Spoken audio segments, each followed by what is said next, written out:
आत्मधनि प्रजाधनि वधुधनि लोकधन्य भयधनि हीयनि हीवरं बहुलामि करोत्वन्नं वयो हेतो समाशुद्धो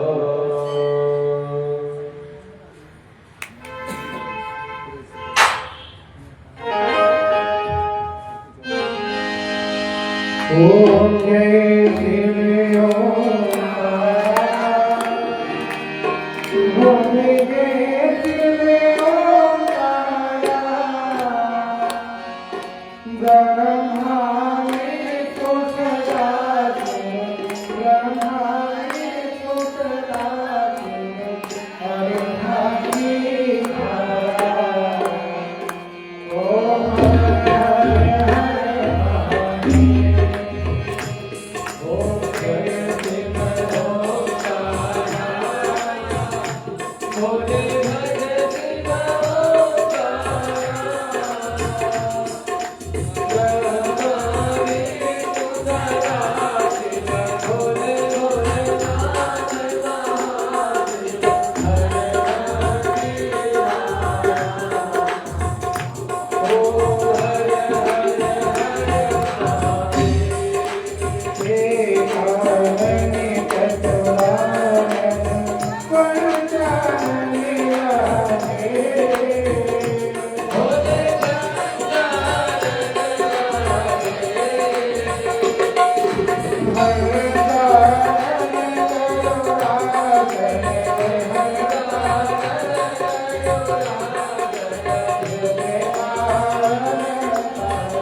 भवं भवानी सहितं नमामि त्वमेव माता सपिता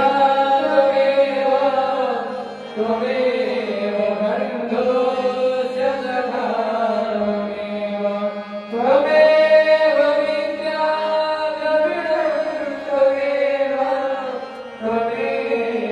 सर्वं मम देवदेव आराधित्यं समर्पयामि दलेन पुष्पैः वायुमण्डलं हस्तवृक्षाभ्यां सर्वसमाञ्जलिं दर्देन प्रवदन्तदेवास्तानि धर्माणि प्रथमान्याचण्डा ते अनाकपरिवारः नरेन्द्रपूर्वे साध्याः सन्ति देवाः नानासुगन्धिर्वधमानि यथा कालवधमानि च बुधमान्तिर्मया जन्तोग्रहाणः चरणकमलमध्ये विष्णुपदमान्ते समर्पयामि भगवान की जय द्वारकाधीश भगवान की जय राघवेश्वर सरकार की जय कृष्ण कन्हैया लाल की जय दुर्गा मैया की जय हनुमान जी महाराज की जय सप्तऋषि समाज की जय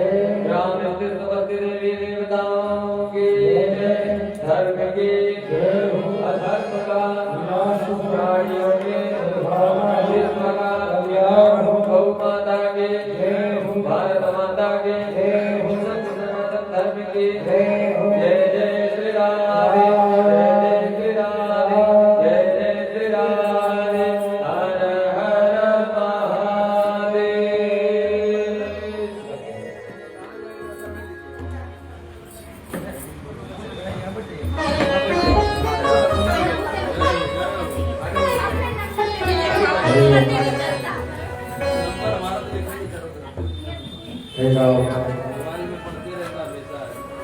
राम हरि ओम राम श्री राम हरि ओम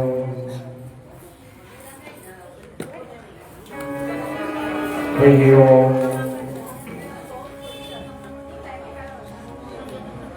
हरि ओम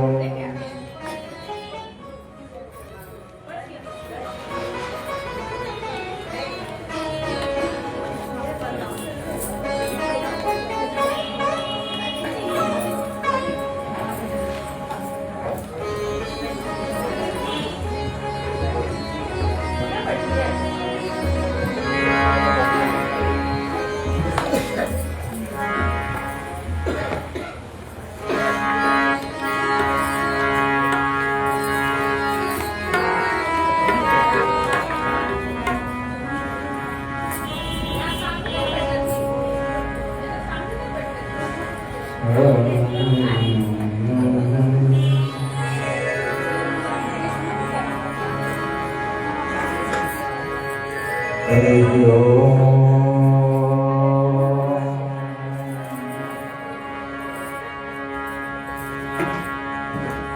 स्वस्ति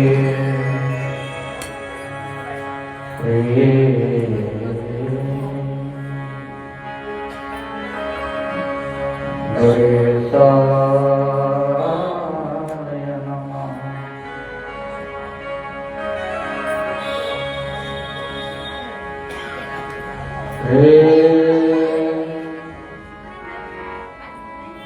सद्गुरु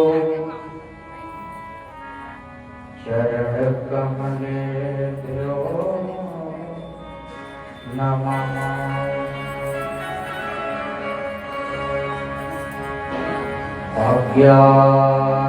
अज्ञानतिमिरान्धस्य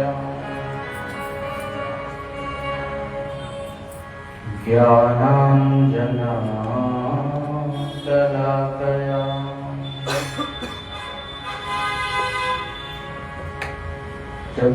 चक्षुरुन्मीलितं येन तस्मै श्रीगुरुवे नमः।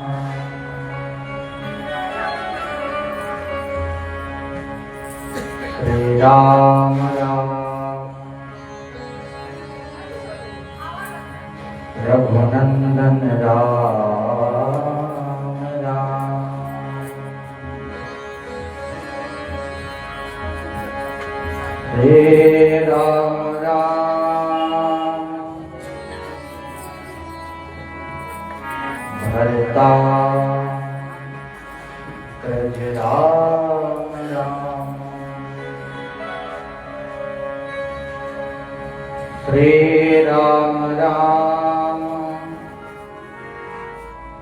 रण कर कश राम राम श्री राम राम शरणं भव राम राम मनोजम मारुततुल्यवेगम्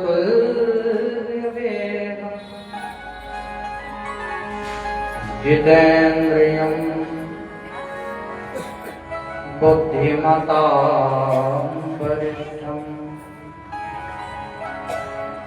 स्वात्मात्मजं बलविकरणाय नमः कंठाय नमः प्रमथनाथ महेश्वराय नमः प्रेम से बोलो भूत भावन भगवान की वेदव्यास जी महाराज की शंकर भगवान की अपने अपने गुरुदेव भगवान की अपने अपने माता पिता की हर हर महादेव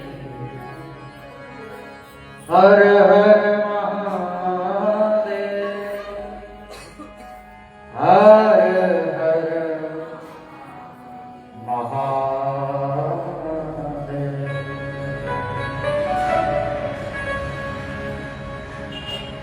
परम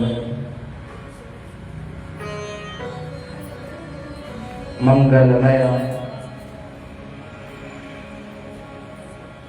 परात्पर अखिलेश्वर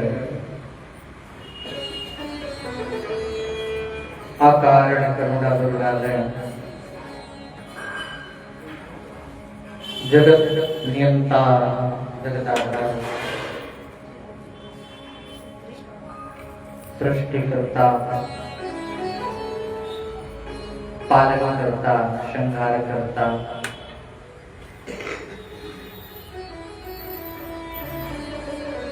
शुद्ध सच्चिदानंद ब्रह्म भूत भावन भगवान शिव की पावन लीला को श्रवण करने के लिए परम पूजनीय बहन श्री अमरदास जी महाराज का पावन सानिध्य मुख्य यजमान के रूप में विराजमान श्रोता बंधु माताएं बहनें भाई बंधु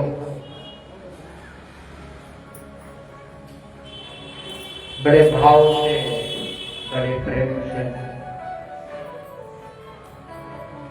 भगवान के नाम का गुणानुवाद करना है।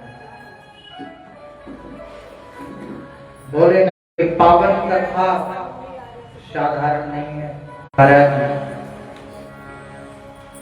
शांत भाव से, शुद्ध भाव से, पवित्र भाव से यदि हम भगवान की कथा सुनते हैं तभी भगवान हम पर कृपा करते हैं। सबसे बड़ी बात होती है विश्वास की। यदि आप लोगों के जीवन में विश्वास है ईश्वर के प्रति, तो निश्चित रूप से आपकी भक्ति सफल है। यदि विश्वास नहीं है, भरोसा नहीं है, तो आपकी भक्ति भी सफल नहीं हो सकती। विश्वास कैसे बढ़ेगा? विश्वास बढ़ता है परमात्मा के गुणानुवाद से, भगवान के नाम से। इसलिए बड़े प्रेम के साथ परमात्मा का नाम लेना है।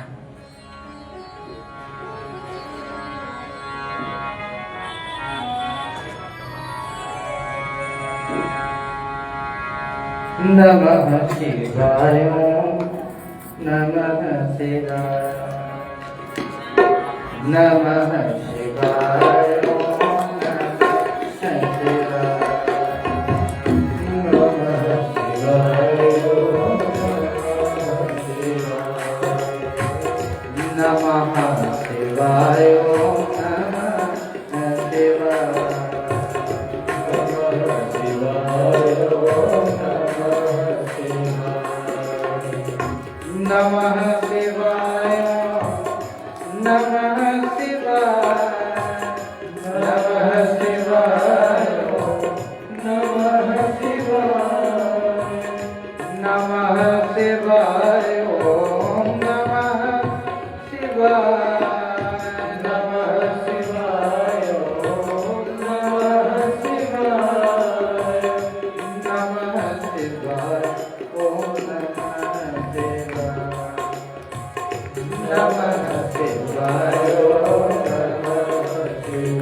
भस्मी रमाय शिव भस्मी रमाय भस्मी रमाय शिव भस्मी रमाय भस्मी रमाय शिव भस्मी रमाय भस्मी रमाय शिव भस्मी रमाय हरे हरे भोले नमः शिवाय हरे हरे भोले नमः शिवाय ओम नमः शिवाय ओम नमः शिवाय ओम नमः शिवाय हरे हरे भोले नमः शिवाय हरे हरे भोले नमः शिवाय ओम नमः शिवाय नमः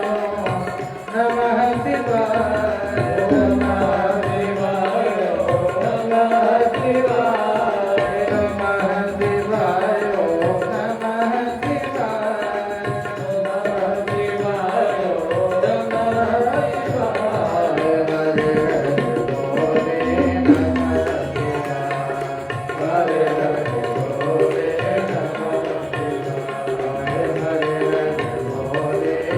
नमः शिवाय ओम नमः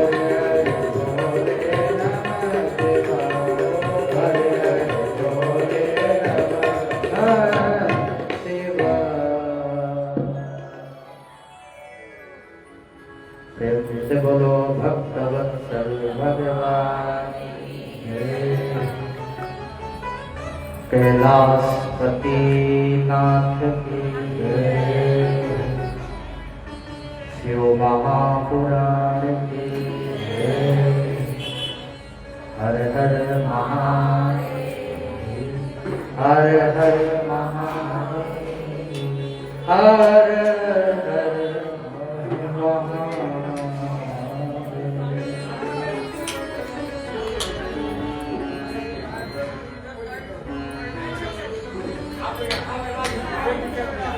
बड़ा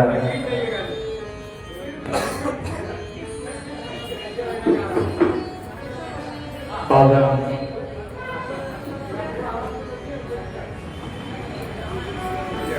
पवित्र सुंदर चरितार्थ है।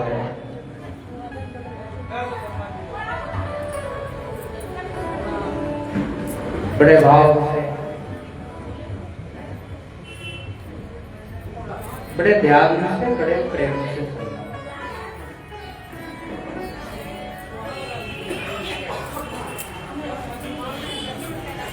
यही जीवन का वास्तविक लाभ है।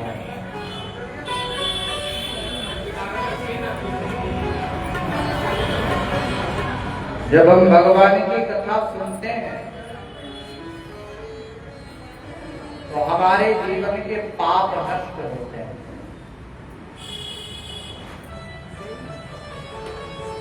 भगवान की कथा में चित्त लगाते हैं तो हमारा मन पवित्र हो जाता है। यदि भगवान की कथा में हम वाणी के द्वारा भगवान के नाम का गुणानुवाद करते हैं तो वाणी पवित्र हो जाती है।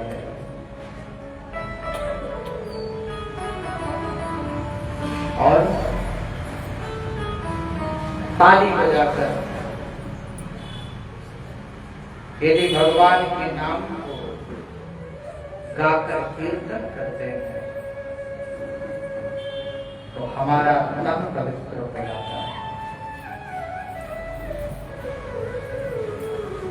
शिव महापुराण की कथा बड़ी पवित्र है, बड़ी पावन है। याद रखना,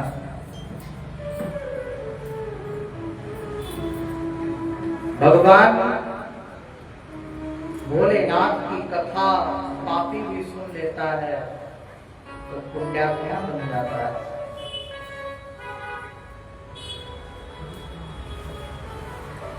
आपने पूर्वत प्रसंग में भगवान शिव की कथा के महात्मा का वर्णन श्रवण किया। प्रश्न हुआ था कि कथा सुनने से लाभ क्या है, और सत्य बात है। आज कलयुग में कोई भी व्यक्ति हो, बिना लाभ के तो कोई काम करता नहीं। पहले वो पूछता है कि हमारा इसमें लाभ क्या है, तभी वह काम करता है। वो हर हर महादेव। और बिना लाभ के कोई भी कर्म नहीं किया जाता। किया जाता है नहीं भैया, हम वही कर्म करेंगे जिस कर्म में हमें फायदा हो। सोनक आज ऋषि भी पूछते हैं जो पुराण से फायदा क्या है, बताओ। हम भोलेनाथ की कथा सुन रहे हैं, इसका लाभ क्या है?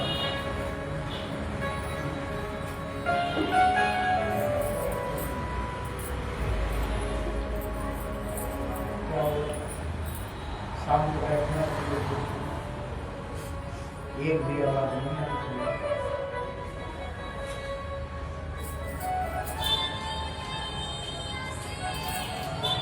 और ये जो मोबाइल कर रहे हैं वो सब साइलेंट कर हुआ।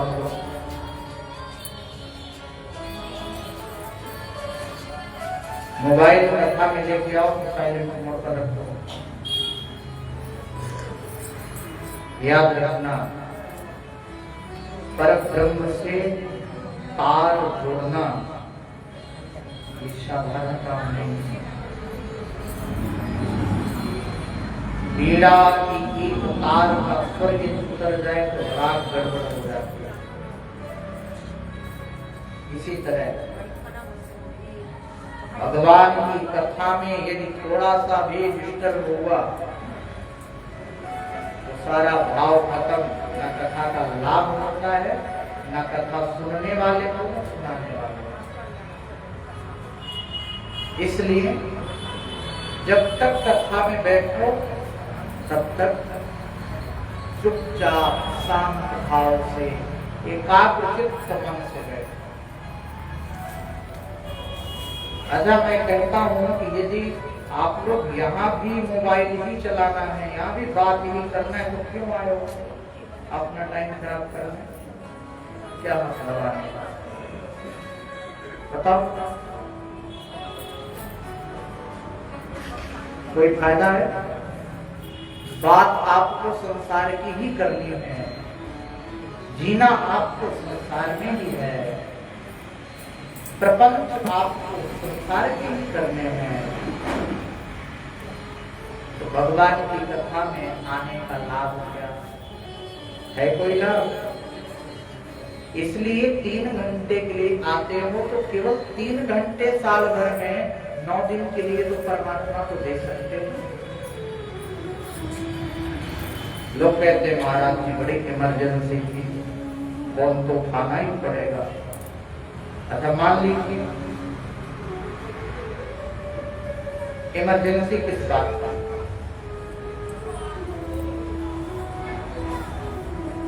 मान लीजिए कि किसी की मृत्यु ही हो गई तो आपके पास फोन आ जाएगा, आप बात कर लोगे तो उसको जीवित कर दोगे क्या? नहीं ना।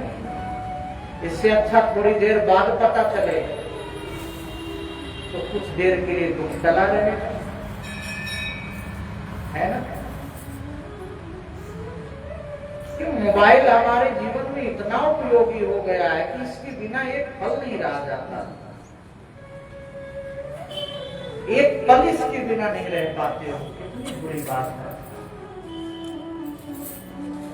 हर पल केवल मोबाइल पर ध्यान रहता है आपका। क्यों? कारण क्या है? क्योंकि आप लोग मोबाइल नहीं चलाते, अब मोबाइल आपको चला रहा है। इसलिए मैं आपसे करबद्ध निवेदन करूं, बड़े विनम्र भाव से, बड़े प्रेम से, मेरी माताओं आया करो तो मोबाइल को साइलेंट करके अपने पॉकेट में डाल के लाया करो। 3 घंटे के बाद देख लिया करो किसकी छुट्टी डाल पड़ी है, तो बात कर लिया करो। और आप दिन बात ही करते हो, है ना? ये ध्यान रखना।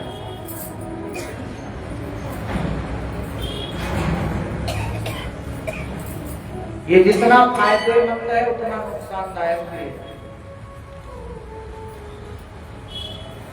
तो कथा में हम लगाने का कार्य करें, बड़ा अर्थ है। अच्छा, मैं आप लोगों से पूछूं कि कल मैंने कथा को कहाँ विश्राम दिया था? बताओ। चंचुला कहाँ पर थी? हाँ, क्या बात है, बहुत सुंदर। ऐसे ही श्रोता होने चाहिए। यदि आप लोग अच्छे से सुनते हो तो अच्छा रहता है। महाराज चंचुला पंचाक्षर मंत्र का जाप करती है और जाप करके मैया पार्वती के पास पहुंच जाती है, उनकी सखी बन जाती है। पंचाक्षर में पुण्यम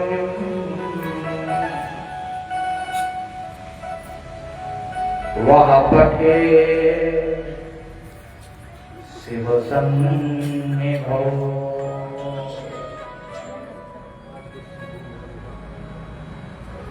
शिवलोकम वापनोति शिवेन सह मोदते। विचार करो, पंचाक्षर मंत्र का इतना अद्भुत लाभ कि जो व्यक्ति पंचाक्षर मंत्र का जाप करता है वह व्यक्ति भगवान शिव के धाम को चला जाता है। कितना बड़ा पापी क्यों ना हो, कितना बड़ा दुरात्मा क्यों ना हो, भगवान के नाम में बड़ी सामर्थ्यता है। भगवान के नाम को तो कोई गा ही नहीं सकता, उसका वर्णन कोई कर ही नहीं सकता। कहाँ लगी नाम बड़ा,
याद रखना, व्यक्ति के जीवन में 2 चीजें होनी चाहिए।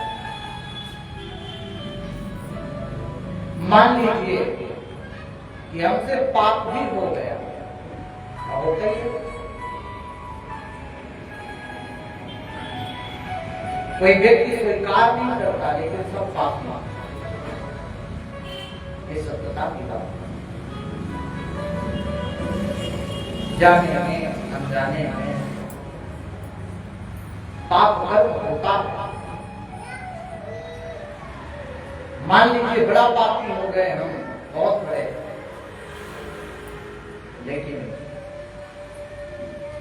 जिस पल से, जिस क्षण से हम पाप को छोड़कर भगवान की शरण में चले जाएं, दो चीजों को लेकर, एक श्रद्धा और एक विश्वास, इन दो चीजों को लेकर के परमात्मा के हो जाएं, उसी क्षण से पाप नष्ट हो जाते हैं। बोलो। इसलिए मैया पार्वती को क्या कहा गया? श्रद्धा। और भोलेनाथ को क्या कहा गया? विश्वास। श्रद्धा विश्वास रूपिणो। मैया पार्वती श्रद्धा है, भोलेनाथ विश्वास। बड़ी अद्भुत बात। चंचला अपने देह का त्याग करके मैया पार्वती की सखी बन गई है। जाकर के देखा भगवान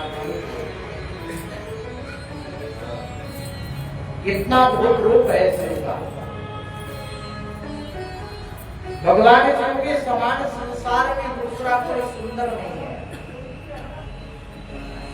भगवान तो बड़े सुंदर है। कर्पूर गौरम गौरीशम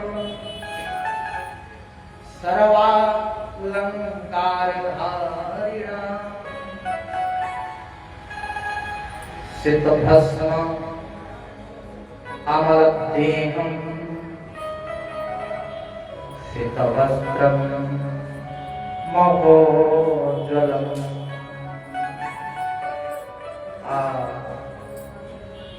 कर्पूर गौरम। गौरी के पति कैसे हैं? गौरीशम, गौरी के ईश कैसे हैं? कर्पूर के समान, एकदम श्वेत अलंकार में, भस्म का लेपन किए हुए, त्रिनेत्र, महोज्ज्वलम, शोभायमान हो रहे हैं।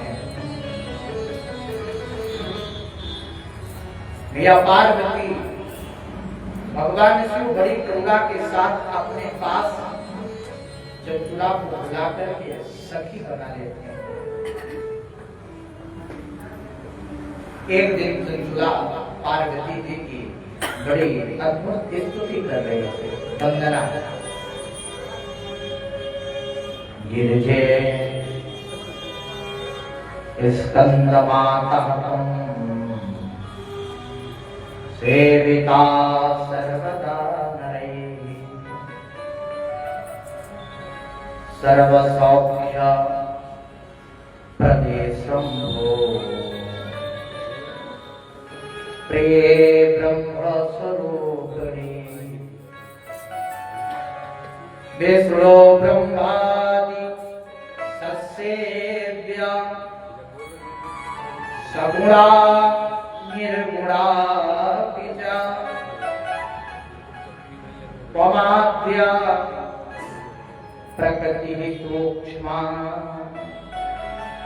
सच्चिदानंद रूपिणी। हे मां, तुम्हारे जैसी कृपा करने वाली देवी दुनिया में कोई नहीं है। मुझ जैसी पापनी को, व्यभिचारिणी को तुमने अपनी सखी बना लिया, इसलिए आपको प्रणाम करती हूँ मां। ये चंचुला और कहती है जय जय गिरिवर राज किशोरी, जय महेश मुख चंद्र चकोरी, जय गजवदन हरानन माता, जगत जननी दामिनी स्तुति गाता, नहीं तव आदि मध्य अवसान, अमित प्रभाव वेद नहीं जाना। हे माता, तुम्हारे प्रभाव को वेद भी नहीं जानते। एक बार वहां से किसी ने पूछा, महाराज जी आप वेद को मानते हो? हमने ऐसे मजाक में कह दिया नहीं,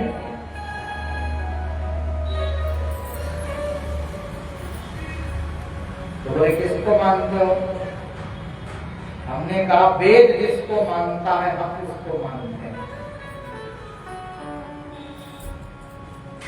जिसकी वेद भी उपमा नहीं गा पाता, जिसकी वेद भी महिमा करने में संकोच कर जाता है, हम उस परम धर्म के सेवक हैं।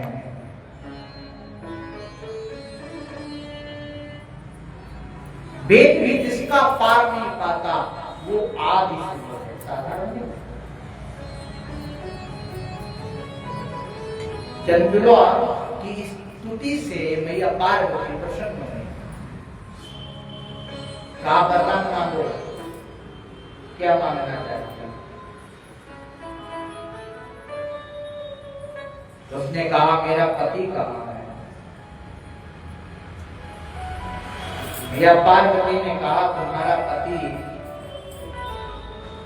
विंध्य पर्वत पर पिशाच बनकर के खड़ा हुआ है,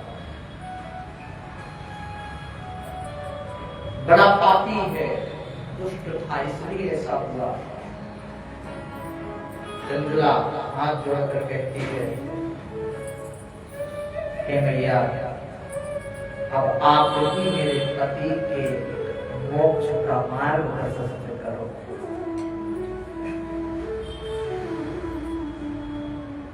मैया पार्वती ने कहा ये तुम्हारा पति शिव पुराण की कथा सुन ले तो उसको मोक्ष मिल जाएगा। चंद्रा कहती है भैया अब शिव पुराण की कथा कौन सुनाएगा कौन नहीं सुनाएगा, इसकी व्यवस्था तो आपको ही करनी है, आप ही करो।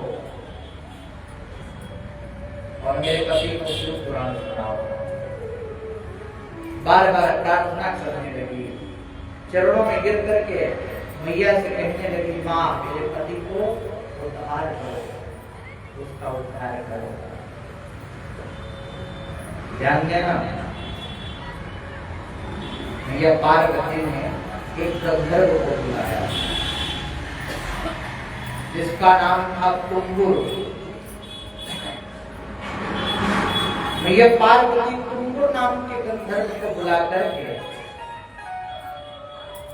चंचुला को साथ में लेकर के विंध्य पर्वत पर जाकर के उस प्रेत रूपी बिंदु को शिव पुराण की कथा सुनाने के लिए कहा। जाओ शिव पुराण की कथा सुनाओ। पार्वती माता ने तुम्बुर को बिंदु का सारा वृत्तांत सुना दिया था। कितना बड़ा पापी है, कितना बड़ा दुरात्मा है ना। माता पार्वती के द्वारा बताए जाने पर तुम्बुर पिशाच की सती साध्वी पत्नी चंचुला को साथ में लेकर विंध्याचल पर्वत गया। वहां उन्होंने अत्यंत भयंकर पिशाच को बलपूर्वक बांध दिया, मंडप बनाया, शिव पुराण की कथा बांधने के लिए तत्पर हो गए। और महाराज जैसे ही गंधर्वराज तुम्बुर कथा बांधने के लिए तैयार हुए, तीनों लोगों में यह समाचार फैल गया। सभी देवता ऋषि कथा सुनने के लोग से शीघ्र विंध्य पर्वत पर पहुंच गए। तत्पश्चात तुम्बुर ने उस पिशाच को पास में बांधकर आसन पर बैठा दिया, हाथ में वीणा लेकर के भगवान की कथा का गायन किया। महात्मा के सहित प्रथम संहिता से लेकर सप्तम संहिता तक शिव पुराण की कथा उन्होंने सुनाई। और जैसे ही उस पिशाच ने संपूर्ण वृत्तांत सुन लिया शिव पुराण का, पिशाच का शरीर छूट गया, मुक्त हो गया। गौर वर्ण की कांति में युक्त बप रूप धारण करके प्रकट हो गया। बोलिए शंकर भगवान की जय। दिव्य देह प्राप्त हो गई। ये शिव महापुराण की पावन लीला का अनुकरण करने मात्र से व्यक्ति को प्राप्त हो जाता है। अब सूत जी महाराज कहते हैं कि हे सौनक जी, हम आपको शिव पुराण के कथा की विधि सुनाते हैं। कथा कैसे सुनना चाहिए? सर्वप्रथम महाराज परिगत जोशी को बुलाकर दान दक्षिणा देकर के जोशी को उत्तम मुहूर्त निकालना चाहिए, जिसमें शिव वास हो, अग्निवास हो, सुंदर शुभ दिन हो। इन दिनों पर शिव पुराण की कथा को प्रारंभ करना चाहिए। और कुछ लोग श्री हरि की कथा से बहुत दूर पड़ गए हैं। जो लोग आपके नाते रिश्तेदार हैं, दूर हो गए हैं, उनको सूचना अवश्य देनी चाहिए। शिव भक्तों को निमंत्रण भी देना चाहिए। और महाराज प्रेम पूर्वक भगवान की कथा पाठशाल में उपस्थित होकर के बैठ करके आनंद के साथ शिव महापुराण की कथा सुननी चाहिए। याद रखना, शिव महापुराण की कथा यदि मंदिर में होती है तो उसका 100 गुना फल ज्यादा प्राप्त होता है।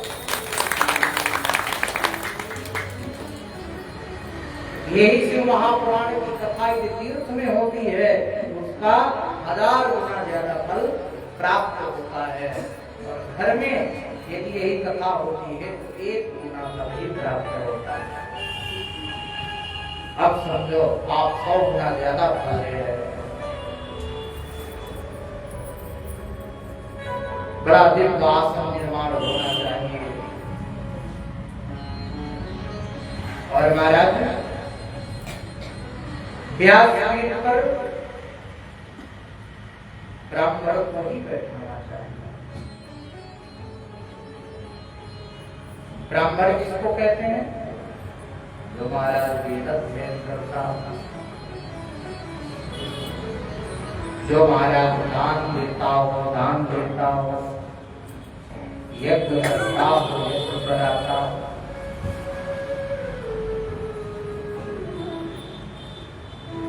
महाराज जन्म से तो सभी एक जैसे पैदा होते हैं, एक ही मार्ग से सब आते हैं, चारों वर्ण, लेकिन व्यक्ति कर्म से श्रेष्ठ बनता है। जन्मना जायते शूद्रः संस्कारात् उच्यते वेदध्ययनो विप्रः ब्रह्मजानीति ब्राह्मणः। याद रखना, बड़ी अद्भुत बात बता रहा हूं। वेद का अध्ययन करने वाला विप्र होता है और ब्रह्म को जानने वाला ब्राह्मण हो जाता है। इसलिए सुंदर पुराण का ज्ञाता हो। व्यासासन समारूढ़ो यदा पौराणिको विजय असमाप्तौ प्रसंगश्च नमः कुर्यान्यकास्यचित्।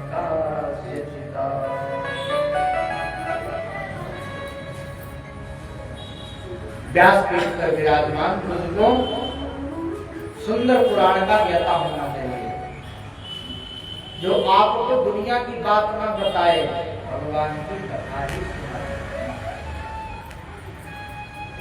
आजकल दुनिया के प्रपंच सुनाए जाते हैं, आप लोग खूब सुनते हो, लेकिन जब भगवान की वास्तविक कथा सुनाए, भगवान का ही नाम ले, वही वक्ता श्रेष्ठ होता है। ऐसे ही वक्ता से कथा सुनने का प्रयास करना चाहिए। अच्छा, जो पुरुष पुराण की पूजा किए बिना कथा श्रवण के लिए बैठ जाते हैं, तो अगले जन्म में दरिद्र बन जाते हैं। इसलिए पुराण का पूजन बहुत ही आवश्यक है। होता है ना, सुबह हमारे आचार्य जी पूजन कराते हैं, शिव पुराण का, कंकड़ों का, व्यासपीठ का कराते हैं। इसलिए पुराण का पूजन करना भी बहुत आवश्यक है। फिर जो कथा के बीच में उठकर चले जाते हैं, आप आए और चले गए, उसका भी बड़ा विशेष फल है। जो कथा के बीच में उठकर चले जाते हैं, महाराज जन्मांतर में उनकी स्त्री संपत्ति सब नष्ट हो जाता है। इसलिए कथा के बीच से उठकर के भी नहीं जाना है।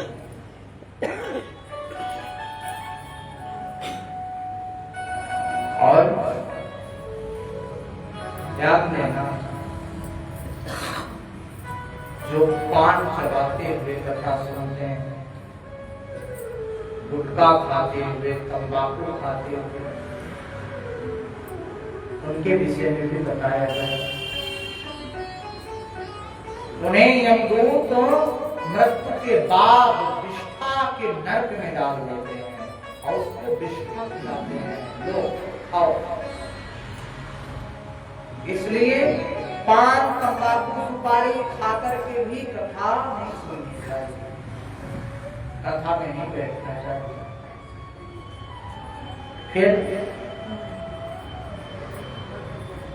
जो कथावाचक से ऊंचे आसन पर बैठ जाते हैं, महाराज उन्हें गुरु सैया का पास लगता है, गुरु सैया पर शयन करने का पास लगता है। जो लोग कथा के बीच में दुनिया का प्रपंच करते हैं, संसार की बातें करते हैं भगवान के सिवा, तो अगले जन्म में गधा बन करके पूजा होते हैं। बोलो जो कभी कथा नहीं सुनते, वो महाराज सुर की योनि में जाते हैं, और जो कथा में विघ्न डालते हैं, वो सुर कर करके जंगल में भटकते हैं। ऐसी जो पुराण की कथा ये श्रोताओं के लिए होते। कथा श्रवण करने वाले श्रोता को यदि संभव हो तो महाराज बड़ा शुद्ध सात्विक आहार पा करके व्यक्ति को कथा सुनना चाहिए। कथा सुने, और कथा के समय महाराज बासी अन्न नहीं ग्रहण करना चाहिए। आज का रखा हुआ कल खा लो, नहीं करना चाहिए ऐसा, ठीक है। और बैगन, तरबूज, मूली, कोहड़ा, प्याज, लहसुन, हींग, गाजर, इनका भी मुख्य यजमान को सेवन नहीं करना चाहिए, इनका त्याग करना। और कथा के पश्चात यथाशक्ति दान दक्षिणा दे करके महाराज व्यास की विदाई करना चाहिए। हवन करें, हवन के बाद भंडारा करें, ऐसा वर्णन कहते हैं। और महाराज रुद्र संहिता के श्लोक से, गायत्री मंत्र से या शिव पंचाक्षर मंत्र से व्यक्ति को हवन करना चाहिए।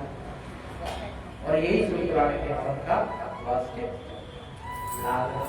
बोलो शंकर भगवान की जय। बड़ी अद्भुत बात, बड़ा अद्भुत प्रसंग उत्पन्न होता है। व्यक्ति के हृदय में विश्वास की कमी है। यदि विश्वास से वह व्यक्ति कुछ कार्य करता है भगवान के नाम से, तो वह सक्सेस होता है। परमात्मा उसके विश्वास को फलीभूत करते हैं। हम आपको एक बड़ी मधुर कथा सुनाएं। भोलेनाथ बड़े कृपालु, बड़े दयालु।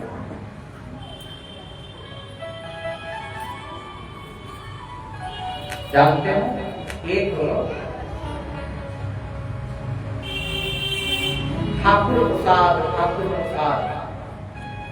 के नाम से प्रसिद्ध हुआ व्यक्ति था। दुकान पर उतर बैठा था,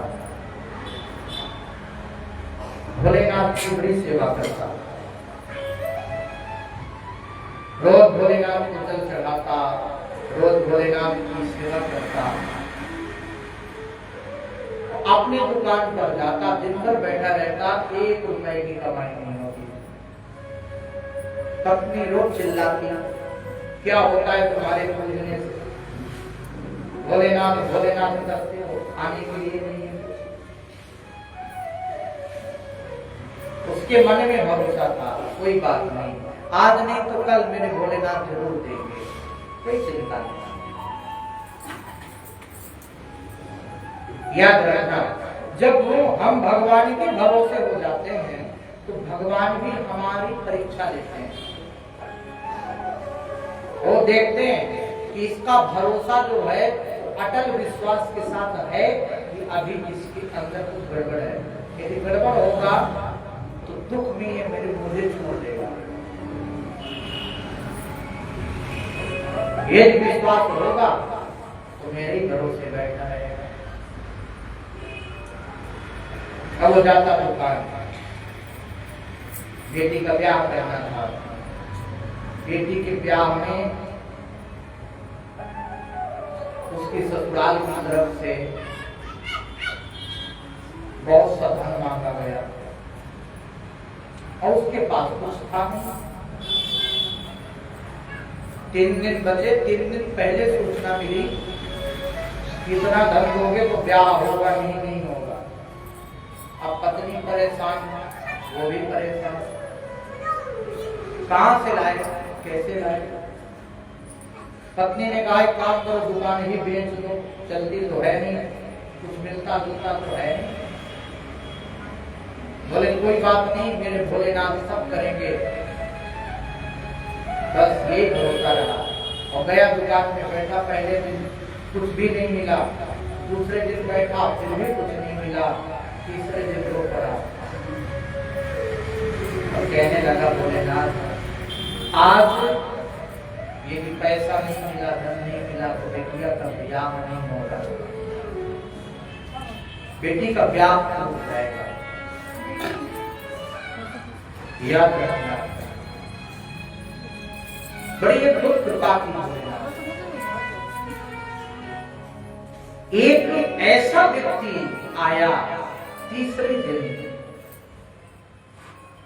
कि महाराज एक साथ 20 साड़ियां लेकर के चला गया और 40,000 की जगह उसको 50-60,000 रुपए लेकर के पत्नी को दिया और कहा ये देखो मेरे भोलेनाथ की व्यवस्था,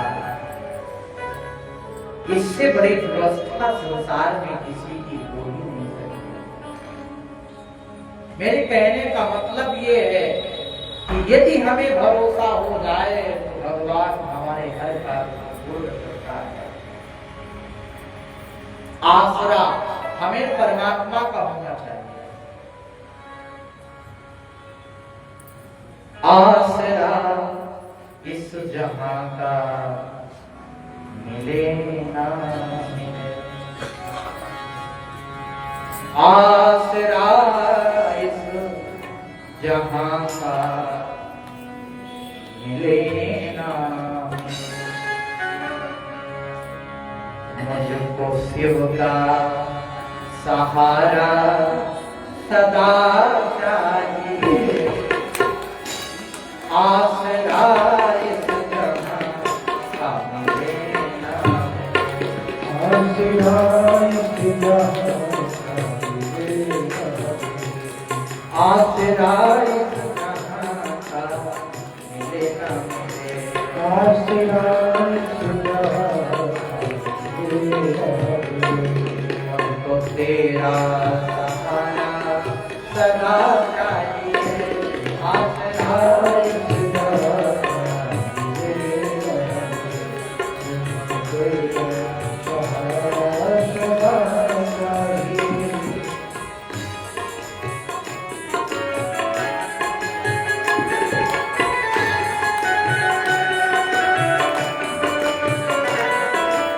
हर हर महादेव।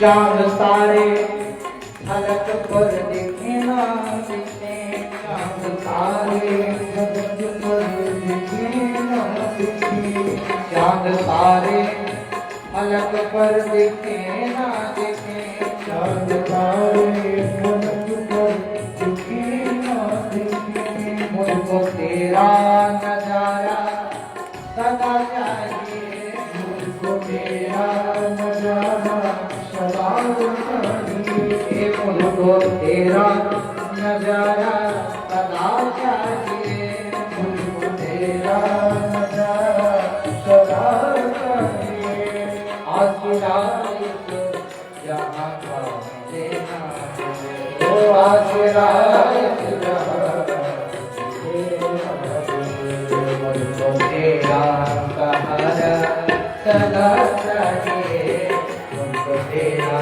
सहारा सदा चाहिए आसरा इस जहाँ का मिले ना हर हर महादेव।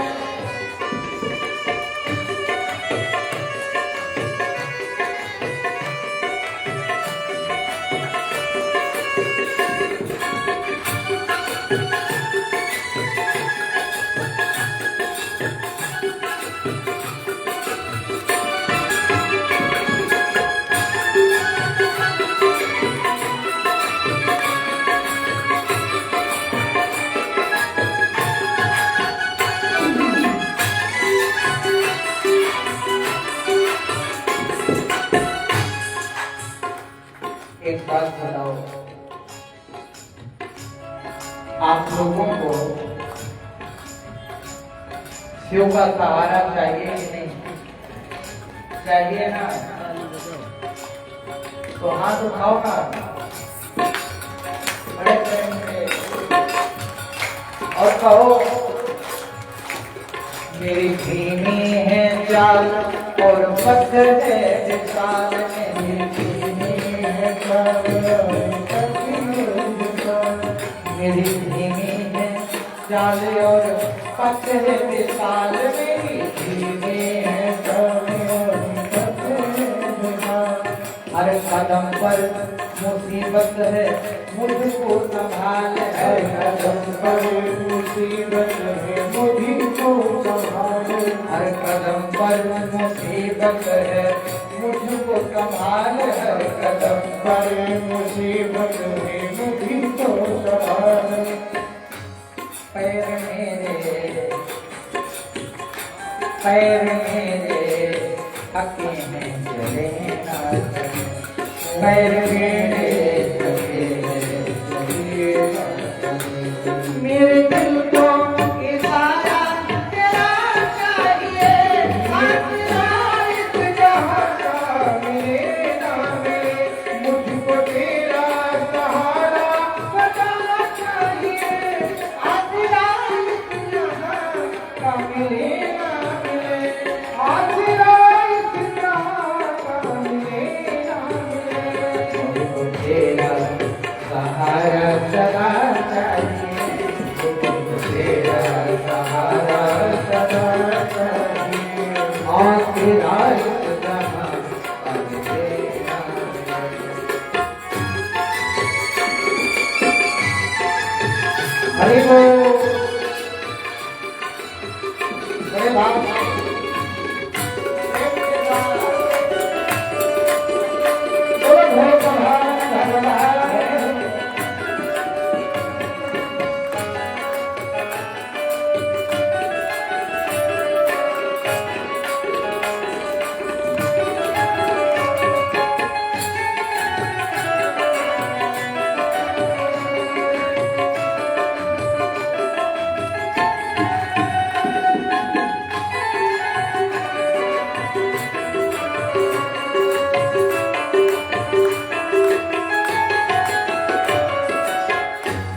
यहाँ खुशियाँ हैं कम और ज्यादा है गम यहाँ खुशियाँ हैं कम और ज्यादा है गम जहाँ देखो वहाँ है भरम ही भरम जहाँ देखो वहाँ है भरम ही भरम जहाँ देखो वहाँ है भरम ही भरम जहाँ देखो वहाँ है भरम ही भरम मेरी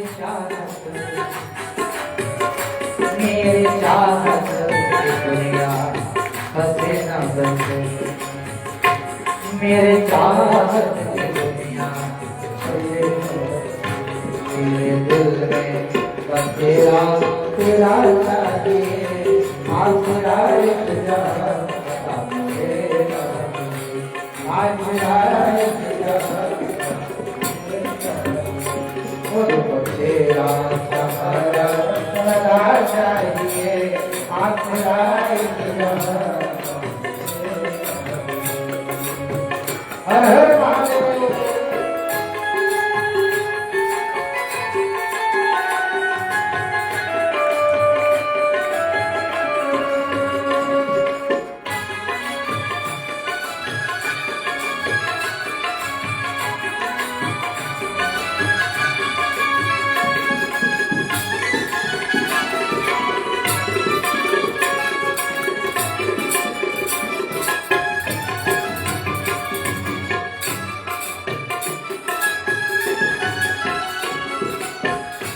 कहीं अनुराग है कहीं बैराग है कहीं अनुराग है कहीं बैराग है जहाँ बदले हैं माली वही बाग है जहाँ बदले हैं माली वही बाग है जहाँ बदलेंगे माली वही बाग है जहाँ बदलेंगे माली वही मेरी महफिल में तम्मा जले न जले मेरी महफिल में तम्मा जले न मेरे दिल में उजाला तेरा चाहिए आसरा इतना आसरा इतना मुझको तेरा सहारा सदा चाहिए आसरा इतना आसरा इतना आसरा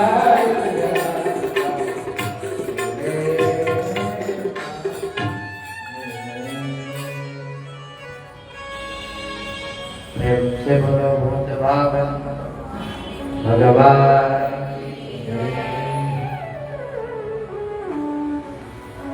धर्म क्षेत्रे महाक्षेत्रे गंगा कालिंदी संगमे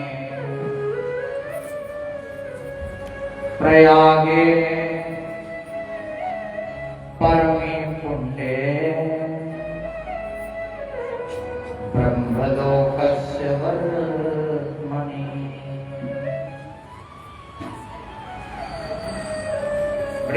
बात करते हैं। बड़ा पावन नगर है, तीर्थों का राजा प्रयाग, जहाँ गंगा और यमुना का पावन संगम है, जहाँ सरस्वती का पावन संगम है, वहां पर एक विशाल यज्ञ हुआ, ऋषि मुनियों ने किया। और महाराज उस यज्ञ में बड़ी अद्भुत घटना हुई। सारे ऋषिगण उपस्थित थे, सूत जी महाराज भी थे।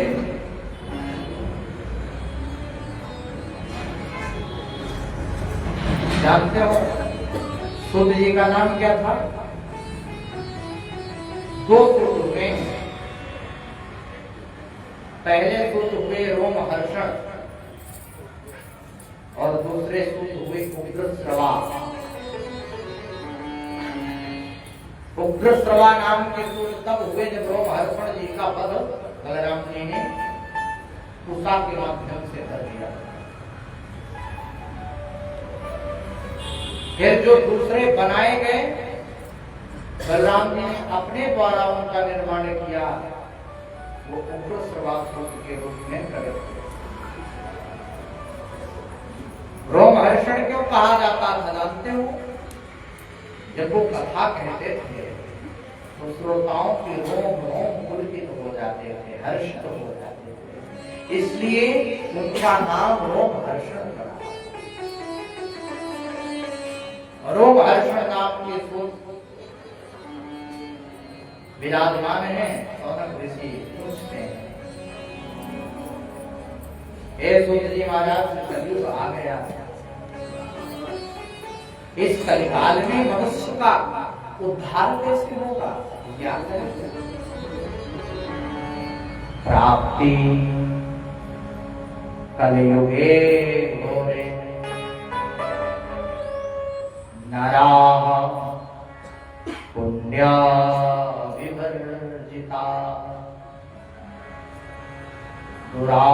दुराचाररता सर्वे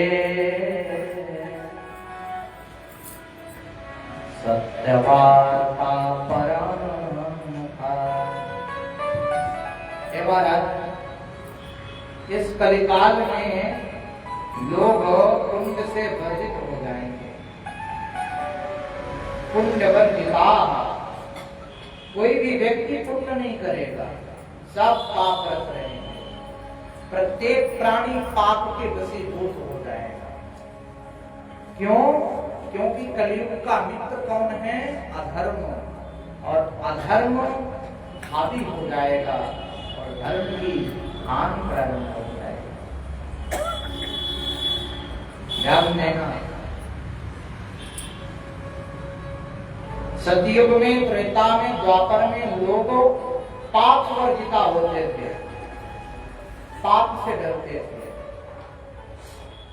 उन्हें पाप नहीं छूता। और कलयुग में पुण्य वर्जिता, पुण्य से वर्जित होंगे, पाप ही पाप होगा, पुण्य नहीं छूएगा उनको। सत्य वार्ता में रत नहीं रहेंगे, असत्य भाषण करने वाले होंगे। और महाराज ऐसे ऐसे असत्य भाषण करेंगे, बराका कूट भाषण। किस लिए? सिर्फ पेट चलाने के लिए, सिर्फ रोटी खाने के लिए झूठ बोलेंगे और झूठ बोल करके पैसा कमाएंगे। ऐसे लोग पैदा होंगे कलयुग में, वेद का विक्रय करेंगे, लोग लोभी हो जाएंगे, त्रिकाल संध्याहीन हो जाएंगे, ब्राह्मण ब्रह्मबोध से विवर्जित हो जाएंगे। त्रिकाल संध्याहीन ब्रह्मबोध विवर्जिता। ध्यान देना, क्षत्रिय जो होंगे वो बल से हीन हो जाएंगे। युद्ध में उनकी मृत्यु नहीं होगी क्षत्रियों की, और प्रजापाल लोग भी सद्धर्म से हीन हो जाएंगे। ऐसा संस्कारहीनास्ते स्वधर्म त्यागशीलिना। जितने भी वैश्य होंगे वो सब संस्कार से हीन हो जाएंगे, अपने धर्म का त्याग करने वाले हो जाएंगे, और चतुर्थ वर्ण मुखर हो जाएगा, मान प्रिय हो जाएगा, ब्राह्मणों को नहीं मानेगा।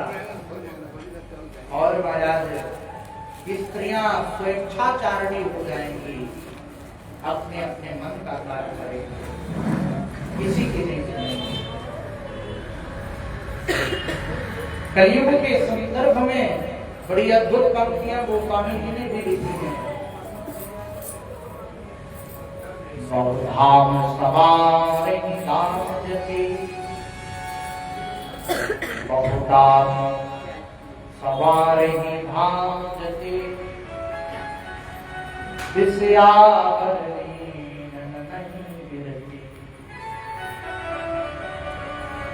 तपसी धनवंत दरिद्र ग्रही,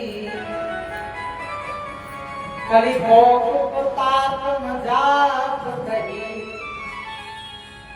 कुलवंत निकारणि नारी सती, ग्रह पानी चेरी निवेर गति। सुतमान ही मात पिता तब लो, अबलान दीप नहीं जब लो। ससुरारी प्यारी भई जब तेरे, रिपुरूप कुटुंब भये तब से। द्रव पाप परायण धर्म नहीं, हरिदंड विडंब प्रजा नहीं। सोनक आदि ऋषि कहते हैं, हे सुखदेव, ऐसे कलयुग के कलुषित प्राणियों का कल्याण कैसे होगा? कलयुग के प्राणी माता पिता को ही नहीं मानेंगे, सारा अपनी अपनी इच्छा के अनुसार कार्य करने लगेंगे। क्या सौनक आदि ऋषियों ने बड़ा अद्भुत प्रश्न किया, समाज के कल्याण का प्रश्न। हम और आप तो केवल ऐसा चाहते हैं कि केवल हमारा कल्याण हो, हमारा, बाकी किसी का ना हो। हमारा घर बन जाए, किसी का न बने, हमें धन मिल जाए और किसी को न मिले। ये भावना है आज चलती है संसार में। दूसरे का बनता हुआ देख करके अपना माथा पहले दुखने लगता है, वो है ना। यही जीवन का सार है। सौनक आदि ऋषि चिंतित हैं कि आखिर कल्याण समाज का कैसे हो। सूत जी ने कहा, चिंता मत करो, शिव पुराण की कथा में इतने अद्भुत वर्णन हैं जिनको सुन करके ये कलयुग के जीव स्वयं मुक्त हो जाएंगे। कितना सुंदर है। और ये शिव पुराणम की श्लोकम श्लोकानुमेव च यः पठेद भक्ति संयुक्तः स पापान् मुच्यते क्षणात्।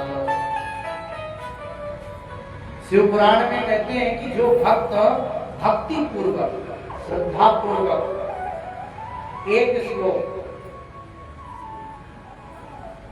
या आधा श्लोक कभी पाठ कर लेता है, सुन लेता है, वो भी समस्त पापों से मुक्त हो जाता है।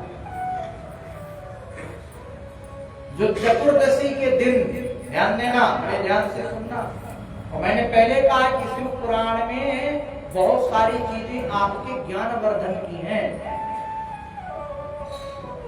इसमें नाच का गाना नहीं है कि नाच गाना वाला काम है। इसलिए मन लगा के सुनोगे तो समझ में आएगी, और इस कान से सुनोगे इस कान से निकाल दोगे, हो गया कल्याण, है ना। इसलिए कहता हूं बड़े ध्यान से सुनना। चतुर्दशी के दिन जो उपवास करके शिव पुराण का पाठ करता है, उसे प्रत्येक अक्षर के पाठ का गायत्री के पूर्व चरण के बराबर फल मिलता है। बोलो हर हर। और जो रुद्र संहिता का पाठ करता है, वह अगर ब्रह्मघाती भी हो, ब्रह्म हत्यारा भी हो, तो महाराज वह भी 3 दिन में शिव पुराण का पाठ करके पवित्र हो जाता है। ऐसी